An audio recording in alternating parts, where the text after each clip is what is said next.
வாங்க எங்கள் தோட்டத்தை உங்களுக்கு நான் சுற்றி காட்டுறேன். என்னென்ன இருக்குதுன்னு பார்க்கலாமா? இந்த பக்கம் பார்த்தீங்கன்னா தக்காளி செடி தேவையானதை எங்கள் வீட்டுக்கு தேவையான அளவுக்கு நாங்கள் வச்சுக்கிட்டோம்.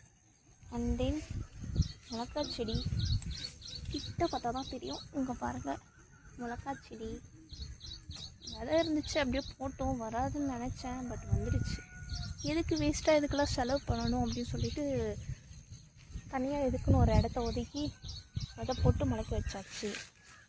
கறிவேப்பிலை குழம்புக்கு போய் மிச்சம் இருக்கிறத எண்ணெயில் போட்டு காசி மண்டைக்கு தந்தால் நீட்டாக வளர சொன்னாங்க. ஆனால் ஒன்றும் வளரலைங்க, குட்டியாக தான் இருக்குது.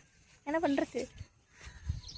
வளர நம்மளும் வளரும், இதுவும் வளரும்னு பார்த்தா இது வளர மாட்டேங்குது. அப்புறம் வாழைச்செடி எங்கே பார்த்தாலும் பயமாக இருக்குங்க கால் வைக்கிறதுக்கு. ஒரு பெரிய வெள்ளைப்பாம்பு இருந்துச்சு, வெள்ளைப்பாம்புன்ற நல்ல பாம்பு இருக்குன்னாங்க. அது ஏதோ எட்டி பார்க்கும்போது ஒரு பக்கம் பக்குன்னு இருக்குது, பயந்துகிட்டே பார்க்குறதா இருக்குது. அங்கே பார்த்தீங்கன்னா எலுமிச்சம் செடி ஆல்ரெடி இருக்குது அங்கே. பட் இது எதுக்குன்னா கல்யாணத்தில் கொடுத்தது, சும்மா வர்றது எதுக்கு வேணாம் சொல்லணும்னு டெக்னாலஜி வச்சோம், அது நல்லா வந்துருச்சு. இதுக்கு பேர் காக்கடா. ஜான்வரி மந்த்லாம் நல்லா பூ பூத்துச்சுங்க, சலிக்க வச்சேன்.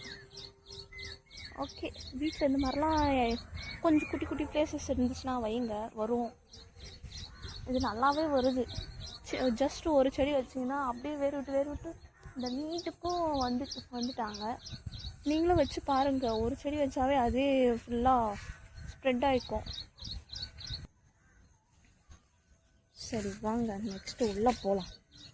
இங்கே பாருங்கள், முல்லைச்செடி, முல்லைப்பூ தெரியுதா உங்களுக்கு?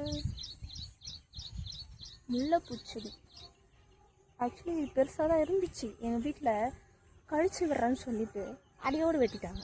அதுக்கு நேரம்லாம் இப்போ தான் ஃபஸ்ட்லேருந்து துடுத்து வர மாதிரி வந்துட்டுருக்கு. என்ன பண்ணுறது? நம்ம பேரண்ட்ஸ் சொன்னாலும் புரிஞ்சிக்க மாட்டாங்க. அவங்க புரிஞ்சுக்கிற நிலமையில இருக்க மாட்டாங்க. நம்ம ஒன்று சொன்னால் அவங்க ஒன்று செஞ்சுட்டு போயிடுவாங்க. வாழை மரம் அடித்த காற்றுல இதுவாச்சும் கொஞ்சம் ஸ்ட்ராங்காக நிற்குது. இந்த மாங்காய் மரம் இருக்கவே இது கொஞ்சம் சேஃபாக நின்றுடுச்சு. அதனால தான் இது கொஞ்சம் சேஃபாக இருக்குது. பட் இருந்தாலும் இங்கே இருக்கிறவங்களாம் சாஞ்சு போயிட்டாங்க. ஏன்னா இவங்களுக்கு அந்தளவுக்கு யாரோ மறைச்சிக்கிற அளவுக்கு ஸ்பேஸஸ் இல்லை. இங்கே பாருங்க, குண்டுமல்லி இதுவும் அழகாக பெருசாக இருந்துச்சுங்க. ஏன்னா நிறைய பூ பூத்துருக்கும். அப்படி என்ன எங்கள் வீட்டில் தான் ஃபுல்லாக பிடிங்கி போட்டுறாங்களே.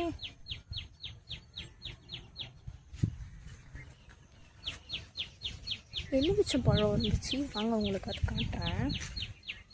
பாருங்க, எலுமிச்சம் பழமாக காய்க்குது. ஆனால் இந்த டைமில் மழையாக ஊற்றுது. ஜூஸ் போட்டு குடிக்கிறதுக்கு கூட முடியல. பாருங்க, ஃபுல்லாக எலுமிச்சம் பழம் தான்.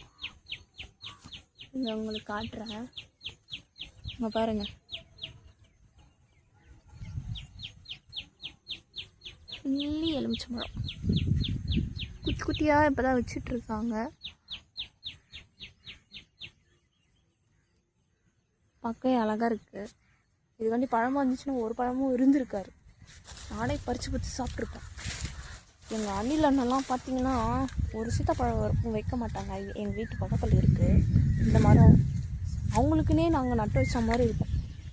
சரி, வாயிலா ஜீவன் சாப்பிட்டு போட்டுன்னு விட்டுருவோம். அது சாப்பிட்ட மிச்சமாக நாங்கள் சாப்பிட்றது.